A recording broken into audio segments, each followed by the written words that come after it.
For French prisoners of war were trapped in a deep pit, left there to die. Suddenly, a German soldier appeared at the edge of the pit. He made silly faces at them, stabbed his bayonet into his boot, and danced around the pit. Then he threw clumps of mud down at them. One of the prisoners, feeling humiliated, picked up a rock and threw it. The soldier's rifle fell into the pit. One of the prisoners grabbed it, loaded a bullet, and aimed at the soldier. But the soldier quickly pulled out a white handkerchief to cover his face, then put on a red clown nose and began acting like a clown. He performed goofy moves right at the edge of the pit. The prisoners couldn't help but laugh and slowly lowered the gun. With his comedy, the soldier made them forget their fear for a moment. Then he tossed something into the pit. The prisoners froze, thinking it was a grenade, but it was just a piece of bread. They hadn't eaten in 3 days. They quickly tore the bread into 4 pieces and devoured it. Next, the soldier pulled out 3 apples and juggled them. He purposely let the apples fall into the pit. The prisoners completely let their guard down. As he was leaving, the soldier said, "As long as you're alive, there's hope." The prisoners willingly handed the rifle back to him. With humor, he had broken through the coldness of war and given them hope. But as the soldier turned away, his face grew serious. He knew the truth. Those 4 men were scheduled to be buried alive the next day. The next morning, he returned with strong liquor, hoping to comfort them one last time. But just then, a German officer showed up with other soldiers. Seeing the soldier giving food to the prisoners,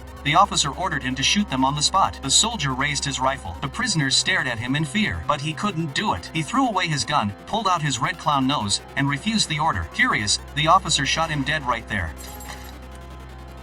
That soldier had once been a circus clown, dragged into a war he never wanted, and killed by his own side. Moments later, the officer received a call from command. The prisoners were to be released. The war ended, and all 4 men survived. One of them later became an amateur clown. Every time he put on the red nose and colorful clothes, he was honoring that German soldier. He wanted to tell children that even in the darkest times, human kindness still exists. The deep pit had been a symbol of death, but the clown soldier's food and laughter were a spark of hope, a rare flower blooming in the middle of war.